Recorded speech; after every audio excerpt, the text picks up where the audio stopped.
Hello everyone, welcome to a online solution. मैं हूं अशफाक। कैसे हैं आप लोग? तो आज आपके सामने बहुत ही इंपॉर्टेंट ये मैं प्रीवियस ईयर का क्वेश्चन आपसे मैं वादा किया था और प्रोमिस को तो पूरा करना मेरा ये फ़र्ज है और मेरा हक भी बनता है कि मैं वादा किया हूं तो इसको पूरा करूं वादा को।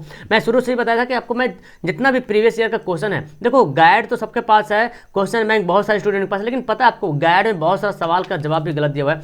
तो मैथ में तो और बहुत ज़्यादा परेशानी हो जाता है। बाकी साइंस सोशल तो खैर किताबों से ढूंढ लेते हैं, लेकिन मैथ में ज़्यादा प्रॉब्लम होता है। ठीक है, तो मैथ के साथ साथ मैं साइंस सोशल सभी करा रहा हूँ। ठीक है, जहाँ तक कोशिश हो रहा है मैं सबका यहाँ पे करवा रहा हूँ। तो फिलहाल यहाँ पे प्रीवियस ईयर का क्वेश्चन बैंक जो कि 2017 का फर्स्ट शिफ्ट का, और ये है एक्चुअली ये बिहार बोर्ड का है। तो आप किसी भी बोर्ड से हो आपको ये भी सेट लगाना है, बिकॉज मैथ सबके लिए बराबर होता है। जो भी क्वेश्चन एग्जाम में आया हुआ होता है, चाहे वो किसी बोर्ड का हो, वो सभी के लिए क्या होता है, सेम होता है, बराबर। तो इसमें 2017 में सिर्फ 20 ही क्वेश्चन है ना, सिर्फ 20 क्वेश्चन है। तो आपसे मैं मतलब वादा करता हूँ कि जो कंटिन्यू स्टूडेंट पढ़ रहे हैं वो तो 20 में 20 पक्का बनाओगे, 20 में 20। चलो तो स्टार्ट करते हैं। सवाल हमारा फर्स्ट यहाँ पे 1 बाई 1 करके आंसर देने।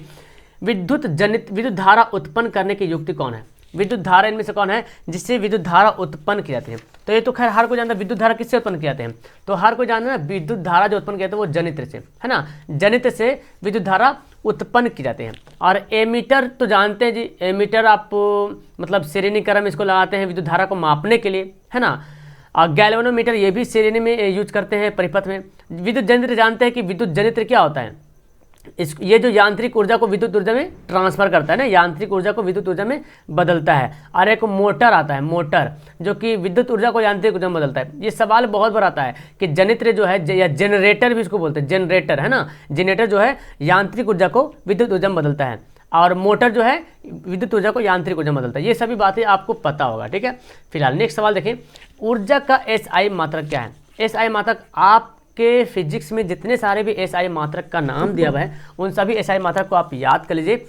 और मेरे ख्याल से आपको अब तक याद हो गया होगा और रटे नहीं होंगे। आप रोज़ 9:30 बजे रात में अगर आए होंगे, पढ़े होंगे और अभी भी चल रहा है ना, तो जा करके टेस्ट लगा सकते हो, बहुत सारी वीडियो अपलोड है। तो ऊर्जा का एसआई मात्रक यहाँ पर होता है क्या? बिल्कुल हमारा आंसर है कैलोरी जो है क्या, ऊर्जा का एसआई मात्रक है। ठीक है, ऊर्जा का एसआई मात्रक कैलोरी है। और जूल देख रहे हैं, ये जूल भी मात्रक कार्य का, है ना, कार्य का मात्रक क्या है, जूल है। चलो ठीक है, और भी आपको एसआई मात्रक जैसे विद्युत धारा देख लो, विद्युत धारा यानी कि विद्युत धारा का मात्रक क्या है, एम्पियर है। आई से विद्युत धारा को डिनोट करते हैं जिसका मात्रक क्या है, एम्पियर है। कुलाम जिसको क्यू से डिनोट करते हैं, ये आवेश, क्यू क्या आवेश है, आवेश का एसआई मात्रक कुलाम है। आर का यानी कि रेसिस्टेंस कहता है, एसआई मात्रक क्या है, प्रतिरोध है। आपको पता है यहाँ पे शक्ति जिसको पावर बोलता है डब्लू, इसका एसआई मात्रक क्या, वाट है ना। वोल्ट का पावर मात्रक वोल्ट ही है। ठीक है, तो इन सभी को याद रखिएगा जो एसआई मात्रक वगैरह है। अगला सवाल है, निम्न में से किसका अर्थ जल होता है? तो आप जानते हैं जल का मतलब क्या होता है। देखो आप जानते हैं हाइड्रोजन और ऑक्सीजन, ये हाइड्रोजन और ऑक्सीजन मिलता है तो क्या बनता है, H2O बनता है। क्या बनता है, जल बन जाता है। हाइड्रोजन ऑक्सीजन मिलने के बाद, हाइड्रोजन के 2 अणु ऑक्सीजन के 1 अणु मिलने के बाद क्या होता है, H2O जल बन जाता है। तो यहाँ पे हाइड्रो है ना, हाइड्रो मतलब क्या हुआ, जल हुआ। यहाँ पे हाइड्रो का मतलब क्या हुआ, जल होता है। ओके, ये बात आप याद रखिए। जैसे सुने होंगे हाइड्रो पावर, सुने होंगे, तो जल से पावर जनरेट करने को बोलता है हाइड्रो पावर, है ना। ओके, अगला सवाल देखो निर्वात में प्रकाश की चाल कितनी होती है? प्रकाश की चाल निर्वात में, बहुत अच्छा सवाल है यहाँ पे कि निर्वात में प्रकाश, निर्वात बोलते हैं जहाँ पे हवा नहीं होता है। कभी कभी ये सवाल पता क्या, वायु भी देता है, कभी कभी देता है कि वायु में प्रकाश की चाल कितना है, तो वायु ना रहे तो निर्वात में देंगे। कभी कभी सवाल आता है कि इनमें से किस माध्यम में प्रकाश की चाल सबसे अधिक होते हैं, तो निर्वात ना रखे वायु, जल, कांच वगैरह रहता है, तो वायु टिकट लगाते हैं। और अगर वायु ना रहा तो निर्वात में। तो फिलहाल इसका आंसर क्या होगा, देखो यहाँ पे देखो मीटर प्रति सेकंड, सेंटीमीटर प्रति सेकंड, किलोमीटर प्रति सेकंड। तो किलोमीटर होगा ना, ये होगा मीटर प्रति सेकंड। क्या होगा, 4 का आंसर हमारा ये होगा। अब देखो 3 × 10⁸ मीटर प्रति सेकंड, ये होता है क्या, निर्वात में प्रकाश की चाल मीटर प्रति सेकंड में। अगर किलोमीटर में करेंगे तो आपको जानते हैं मीटर को किलोमीटर बदलने के लिए क्या करता है, 1000 से भाग करना पड़ेगा। तो 1000 से भाग करेंगे तो 3 जीरो क्या होगा, कट जाएगा, 3 जीरो नीचे तो 3 जीरो ऊपर भी कटेगा, तो बचेगा 5। तो 3 × 10⁵ किलोमीटर प्रति सेकंड हो सकता है। ठीक है, 3 × 10⁵ जो कि ये देखो यहाँ पे दे रहा है किलोमीटर, तो किलोमीटर दे रहा है तो ये गलत दे रहा है, क्योंकि ये जो पावर है ना, पावर 8 नहीं बल्कि पावर क्या होना चाहिए, अगर पावर 5 होता तो हमारा ये भी सही हो जाता। तो ये भी याद रखें, किलोमीटर में ऐसे होगा 10⁵ हो जाएगा और मीटर में 10⁵ हो जाएगा। ठीक है, याद रखेंगे। और अगर इसको जानते हैं 3 पे पावर कितना, 0, 5 0, 1 2 3 4 5, 3,00,000 किलोमीटर प्रति सेकेंड बोलते हैं, ठीक है, 3,00,000 किलोमीटर प्रति सेकेंड, ठीक है। इससे जल में इससे क्या होता है 2.25 लाख होता है, और 2.5 लाख होता है, ठीक है, और कांच में 2.25 होता है शायद, याद रखें। अगला सवाल है परावर्तन के नियम से संबंधित है। तो यहाँ पे देखो आपतन कोण परावर्तन कोण के बराबर होता है, परावर्तन कोण आपतन कोण के बराबर होता है, आपतन कोण विचलन कोण के बराबर होता है, इनमें से कोई नहीं। तो 5 का आंसर क्या होगा, आपतन कोण जो है परावर्तन कोण के क्या होता है बराबर होगा। आपतन कोण परावर्तन कोण के बराबर होता है। जैसे कि आप जानते हैं ये परावर्तन का नियम इस तरह से, प्रकाश का परावर्तन पढ़ेंगे तो ये इधर से रिफ्लेक्ट आती है, इधर से जाती है ना, और ये यहाँ पे बनता है। तो जो कोण ये हमारा मान लें कि आई है, ये हमारा आर है, तो जो इतना जितना डिग्री पे ये बन रहा कोण उतने डिग्री पे ये जाएगा, है ना। तो ये आपतन कोण परावर्तन कोण के क्या होता है बराबर होता है, ठीक। और आप पढ़ेंगे प्रकाश का अपवर्तन में पढ़िएगा कि साइन आई बराबर साइन आर पढ़ते हैं, जिसको स्नेल का नियम भी कहते हैं। क्या कहते हैं, स्नेल का नियम भी कहते हैं, ठीक है। अगला सवाल है लेंस में मुख्य फोकस की कितनी होती है, लेंस में कितनी फोकस होता है। तो आपको पता है देखो लेंस है, तो लेंस में अगर कोई भी मैं लेंस बना दिया यहाँ पे, ठीक है, चलो मैं ये लेंस बता दूँ, ठीक है। या तो इसको तो ऐसे लेंस तो जब भी बनाऊंगा तो ऐसे, ये देखो कोई भी मैं लेंस बना दिया, ठीक है, या तो आप ऐसे ही बना सकते हो। तो लेंस में क्या होता है प्रकाश आर पर हो जाता है ना, लेंस में प्रकाश आर पर हो जाता है, तो इसका जो फोकस जो है दो तरफ, इधर भी फोकस बनेगा, इधर भी फोकस बनेगा, ठीक है, 2 फोकस होता है। मुख्य फोकस कितनी होती है लेंस में, 2 मुख्य फोकस होती है। लेकिन अगर बोला दर्पण में, तो दर्पण में तो एक तरफ तो रजित होता है, मतलब क्या होता है कलर क्या होता है, प्रकाश तो पार होता नहीं, इसी से प्रकाश जो है, इसी से प्रकाश क्या होता है टकराती है और टकरा के फिर वापस आती है ना। तो ये दर्पण में तो एक ही फोकस रहेगा फिर, है ना, कहीं पे भी एक ही फोकस रहेगा। लेकिन लेंस में प्रकाश आर पर हो रहा है, लेंस में 2 फोकस रहेगा। इन बातों को ध्यान रखें, और बहुत इंपॉर्टेंट सवाल है। अब देखो सवाल हमारा ये है ताप बढ़ने से चालक का प्रतिरोध क्या होगा। अगर ताप बढ़ा देंगे तो चालक का प्रतिरोध क्या होगा, हीट करेंगे। तो देखो चालक का प्रतिरोध जो है मैं आपको बताते 3-4 बातों पे निर्भर करता है। सबसे पहले तो इसका आंसर होगा ताप बढ़ने पे चालक का प्रतिरोध का बढ़ता है, ठीक है। अब देखो प्रतिरोध डिपेंड करता है, पहली बात है कि लंबाई पे डिपेंड करता है, यानी कि तार जितना लंबा होगा प्रतिरोध उतना ज़्यादा होगा, और तार जितना कम लंबा होगा प्रतिरोध उतना कम होगा। क्यों, क्योंकि देखो एक आप सिंपल से जानो, अगर गली है ना, एक गली है, इतनी चौड़ी गली है, या इतनी मान लीजिए इतनी चौड़ी गली है, या तो लंबा से हम डिनोट करेंगे लंबा से, तो मान लीजिए इतनी लंबी गली है, ठीक है। अब आपको यहाँ से वहाँ जाना है, ठीक है, अब गली पूरा भरा हुआ, आदमी से पूरा भरी हुई है, ठीक है। अब यहाँ से वहाँ जा रहे हैं तो मान लें कि 2 मिनट लग गया, ठीक है, और यही गली इतना लंबा है, लंबा गली कर देंगे तो अब उतने ही आदमी फिर भरा हुआ है इसमें, तो फिर यहाँ से यहाँ जाने में तो आपको टाइम लगेगा। प्रतिरोध मतलब क्या होता है रुकावट, तो लंबाई पे डिपेंड करता है। दूसरा बात है यहाँ पे इसका एरिया पे भी डिपेंड करता है, मतलब एरिया देखो इतना पतली गली में अगर जाएंगे आप, तो पतली गली में जाएंगे तो आपको ज़्यादा टाइम लगेगा, है ना, और यही गली को मैं इतना मोटा कर दूं तो आप आराम से चल जाओगे, है ना। तो ये भी क्षेत्रफल पे डिपेंड करता है, और चालक के पदार्थ पे डिपेंड करता है कि चालक चांदी वाला है कि सोना वाला है कि एल्यूमिनियम वाला है। तो चांदी में प्रतिरोध, चांदी का चालक बहुत अधिक होता है तो जल्दी आप मतलब करंट जल्दी फ्लो कर जाएगा, है ना। और एक है ताप पे भी डिपेंड करता है, ताप बढ़ेंगे तो प्रतिरोध बढ़ेगा, और ताप घटाएंगे तो प्रतिरोध क्या होगा घट जाएगा, ठीक है। अगला सवाल है साग सब्जियों का विघटित होकर कंपोस्ट बनाना किस प्रकार की अभिक्रिया है। साग सब्जी मतलब बेकार हो जाता है ना, जैसे कि साग हम बना रहे हैं या सब्जी बना रहे हैं तो जो छिलका निकलता है बेकार हो, जैसे कि कद्दू ले लो, ठीक है, तो कद्दू को जब छीलते हैं तो छिलका निकलता है ना, तो उसको फेंक देते हैं, और कहीं पे एक जगह अगर जमा करते हैं कंपोस्ट बनाते हैं, तो कंपोस्ट बनने के बाद उस अभिक्रिया को क्या कहते हैं साग सब्जी विघटित होकर कंपोस्ट जब बन जाता है, जब आप एक गड्ढा में फेंकते हो कंपोस्ट बन जाता है, तो उस अभिक्रिया को क्या कहते हैं। तो 8 का यहाँ पे जो आंसर हमारा हो जाएगा वो होगा, आंसर हमारा बी होगा, क्या होगा उष्माक्षेपी, ठीक है। तो अभी भी गांव वगैरह में देखते हैं जी कि जो चूल्हा में बनाते हैं, जो गैस बनाते हैं, चूल्हा में जो खाना वगैरह बनाते हैं, तो जो बच जाता है, जैसे कि मान लो कोई गोबर का जो गोईठा होता है जी, तो आप इस्तेमाल कर ले तो फिर बच जाता है, तो उसको क्या करते हैं फेंक देते हैं, एक जगह जमा होता है, और वो फेंकते फेंकते ना एक कंपोस्ट बन जाता है, बहुत अच्छा सालपीट टाइप का बन जाता है, उसका आप खेत में इस्तेमाल करोगे तो बहुत बेनिफिट करता है, ठीक है। पंजाब में लोग, अभी भी पंजाब में लोग ये सब इसका इस्तेमाल करते हैं, ठीक है। उपचयन वह अभिप्रक्रिया है जिसको कहते हैं, जिसमें क्या होता है उपचयन में ऑक्सीजन का संयोग होता है, हाइड्रोजन का वियोग होता है, इलेक्ट्रॉन का त्याग होता है। तो 9 का जो आंसर होगा ना, 9 का जो आंसर होगा ऑप्शन हमारा डी होगा, सभी का होता है। उपचयन बोलते हैं ऑक्सीडेशन को, ऑक्सीकरण समझते हैं ना, ऑक्सीकरण है ना, ऑक्सीकरण को बोलते हैं उपचयन, ऑक्सीडेशन, ठीक है।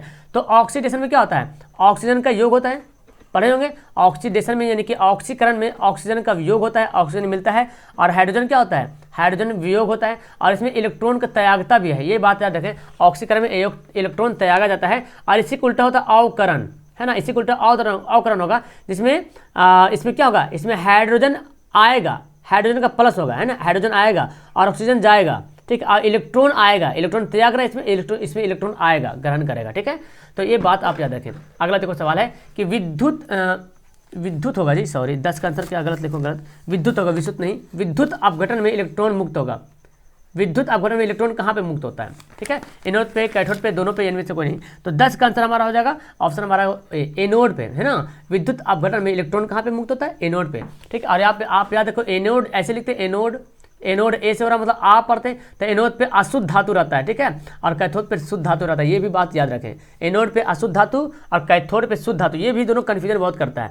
एनोड जो है एनोड पर जो इलेक्ट्रॉन निकलेगा, अब ठीक है। अगला है कि सक्रियता श्रेणी में सबसे अधिक सक्रियशील धातु कौन है, इसमें से ऑप्शन के हिसाब से देखना है, ठीक है। तो ऑप्शन के हिसाब से देखें तो यहाँ पे ऑरम है, यानी कि गोल्ड है, ये तो सक्रिय है नहीं, गोल्ड मतलब सोना होता है।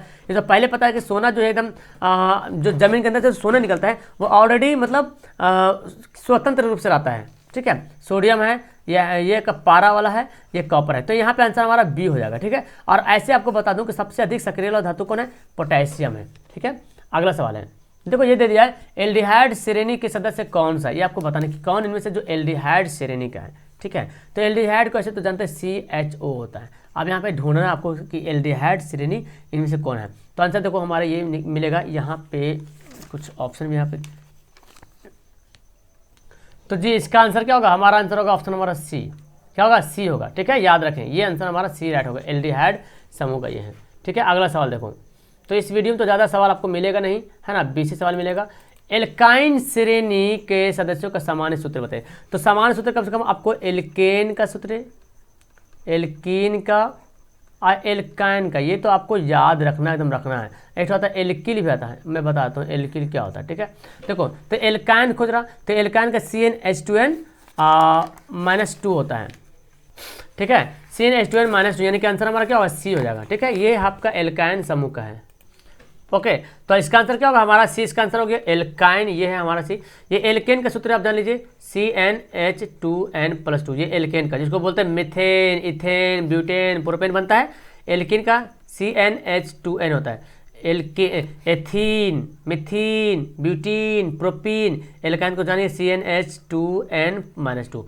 और एल्किल पता क्या होता है, ये जो एथेन है ना, एल्केन है ना, एल्केन यहाँ पे 2 है तो इसको 2 को हटा कर 1 कर दीजिए, CnH2n+1, यह हो जाएगा एल्किल, ठीक है, एल्किल। जैसे मेथिल होता है ना, मेथिल, तो मेथेन का क्या होता है, CH4 होता है, तो 4 को हटा थिल लिख देंगे तो मेथिल हो जाएगा, और इसमें OH जोड़ दीजिएगा तो हो जाएगा मेथिल एल्कोहल। अब मेथिल एल्कोहल को बोलते हैं मेथेनॉल बोलते हैं, ठीक है, ये केमिस्ट्री में आप पढ़े होंगे।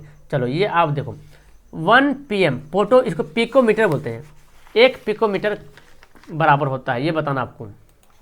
तो इसका आंसर क्या होगा, 1 पिकोमीटर होता है, आंसर हमारा होगा 14 का A, ठीक है ना। 10⁻⁻12 ये क्या होता है, पिकोमीटर होता है, ठीक है। आपको मैं बता दूं जो इम्पोर्टेंट आपको आता है, जो एग्जाम में आता है, देखो 10⁻−10 जो दिया हो ना, ये नोट कर लो, 10⁻−10 होता है, ये पता है, इसको एंगस्ट्रम भी बोलते हैं, क्या बोलते हैं, एंगस्ट्रम, ठीक है। इसको एंगस्ट्रम को A से भी डिनोट करते हैं, याद रखेंगे इस सवाल को, इस सवाल एग्जाम में आता है। 10⁻6 देखिए, ये भी बहुत इंपॉर्टेंट सवाल, ये भी बहुत बार पूछा गया सवाल, अब मैं बहुत बार करा चुका हूँ। इसको क्या बोलते हैं, इसको बोलते हैं माइक्रो, क्या बोलते हैं, इसको ऐसे डिनोट करते हैं, ये देखो माइक्रो से, है ना, माइक्रोमीटर पढ़े होंगे, माइक्रोमीटर। और 10⁻9 रहता है तो उसको बोलते हैं नैनोमीटर, क्या बोलते हैं, नैनोमीटर, नैनो कार देखिए ना, नैनोमीटर बोलते हैं, 10⁻n, इसको ऐसे बोलते हैं नैनोमीटर। और एक और तो बाकी तो सब जान ही रहे हैं, 10⁻15 रहता, अगर 10⁻−15 दे दें तो ये हो जाएगा पता क्या, फेमटो हो जाएगा, क्या फेमटोमीटर, इसको फेमटो बोलेंगे और मीटर जोड़ेंगे, फेमटोमीटर। और 10⁻−18 है तो इसको बोलते हैं एटोमीटर, क्या बोलते हैं, एटोमीटर। देखो जी ऐसा मत बोलो कि सर तुतला के बोल रहे हैं, क्या फेमटोमीटर होता है 10⁻−15, 15 फेमटो, 18 एटोमीटर, और ये -10 तो एंगस्ट्रम है, और 12 क्या है, पिकोमीटर, 6 क्या है, माइक्रोमीटर, 9 क्या है, नैनोमीटर है, और 3 भी होता है, 10⁻−3 आएगा तो मिलीमीटर, ठीक है। 10 पर पावर -2 है तो सेंटीमीटर, और 10 पर पावर -1 है तो डेसीमीटर, ठीक है, याद रखेंगे। डेसीमीटर, सेंटीमीटर, मिलीमीटर, और कहाँ गया 6, कहाँ गया, ये गया है ना माइक्रोमीटर।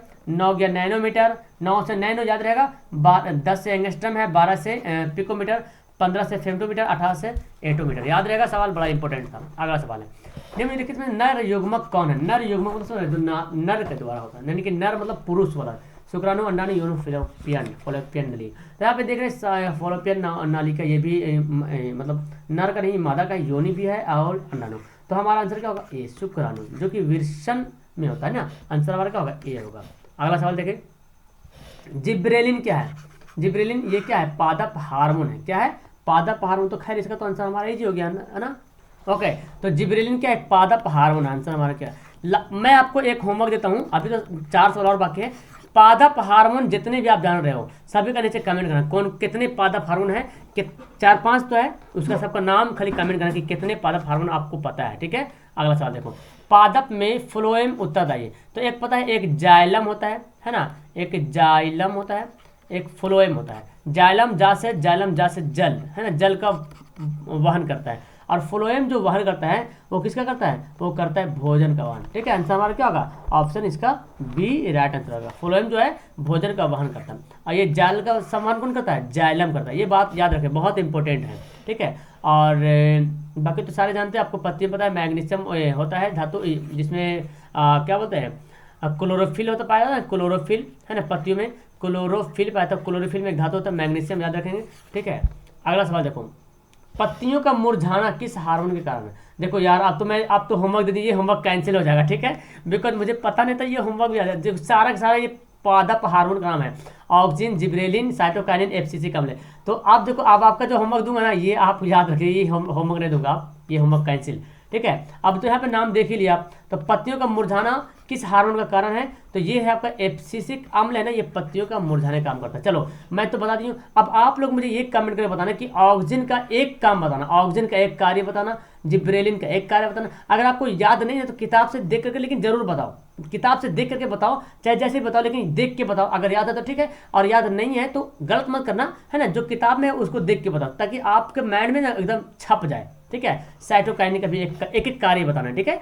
अगला सवाल, दो तंत्रिका कोशिका के मध्य खाली स्थान को क्या कहते हैं। आपको पता है तंत्रिका तंत्र के खाली स्थान को क्या कहते हैं। तो तंत्रिका तंत्र, दो तंत्रिका तंत्र के कोशिका के खाली स्थान को बोलते हैं सिनेप्स, है ना। आपको पता है आंसर हमारा क्या होगा, बी होगा, सिनेप्स। तो इसका आंसर राइट होगा। तो दो तंत्रिका कोशिका के मध्य खाली स्थान को क्या बोलते हैं, सिनेप्स बोलेंगे, ठीक है। तो और तंत्रिका तंत्र जाते हैं, शरीर की सबसे बड़ी कोशिका होता है तंत्रिका तंत्र, ठीक है। और ये देखो लास्ट सवाल, इस 2017 में 20 सवाल है, 2017 का फर्स्ट में। अब जो है ना, आपको जो सवाल मिलेगा ऐसे ही 20-20 सवाल करके मिलेगा, उम्मीद है। हो सकता है आगे जाके 10 हो, तो 10 तो नहीं करेंगे, 2 सीटिंग मिला करके एक में कर दूंगा, ठीक है। अलैंगिक जनन मुकुलन द्वारा किस में होता है, इस सभी में जो है ना अलैंगिक जनन ही होता है, ठीक है। तो मुकुलन के द्वारा किस में होता है, तो 20 का आंसर हमारा क्या होगा, आंसर हमारा ईस्ट में जो है ना मुकुलन के द्वारा जनन होता है, ठीक है। याद रखेंगे ईस्ट में कैसे जनन होता है, ईस्ट हो गया मुकुलन के द्वारा, और एक और होता है वो उसमें भी मुकुलन के द्वारा होता है। तो एक ईस्ट हो गया मुकुलन के द्वारा, और एक होता है, आपको पता है वो क्या बोलते हैं उसको, हाइड्रा बोलता है, हाइड्रा, है ना। हाइड्रा में भी मुकुलन के द्वारा होता है। और प्लेनेरिया, यहाँ पे देख रहे हैं, प्लेनेरिया तो नहीं पता, प्लेनेरिया में होता है विखंडन के द्वारा जन्म होता है, प्लेनेरिया वगैरह हो गया, ठीक है। तो इन सभी बातों को याद रखें। तो फिलहाल यहाँ पे आपका 20 सवाल क्लियर हो गया, ठीक है, 20 सवाल। और मेरे ख्याल से ये बहुत अच्छा सवाल था, है ना, आपको पता भी होगा। तो चलो यहाँ पे वीडियो के यहाँ पे लास्ट करेंगे, है ना। आप मुझे कमेंट करके बताओ कि 20 में से कितना आंसर बताया, और जो मैं 3 हार्मोन का कार्य बताया हूँ वो कार्य जरूर अपने किताब से देख लेना, ताकि एक बार कम से कम देख तो लोगे, पढ़ तो लोगे एक बार, है ना। इसी बहाने एक बार तो देख तो लोगे, रिविजन तो हो जाएगा, है ना। तो एक बार देख करके मुझे कमेंट करो, तीनों का, जिब्रेलिन था और ऑक्सिन था और साइटोकाइनिन था। बाकी तो मैं तो लास्ट टाइम एब्सिसिक अम्ल के बारे में बता ही दिया, पत्तियों को मुरझाने वाला काम करता है। तो 20 में से कितना आपको सही बना है, मेरे ख्याल से 20 में 20 तो बन गया होगा, है ना, जो कंटिन्यू पढ़ रहे हैं यहाँ पे, ठीक है। तो वीडियो चलेगी तो लाइक करना, अपने दोस्तों को शेयर करना। That's all, thank you everyone, have a nice day, bye.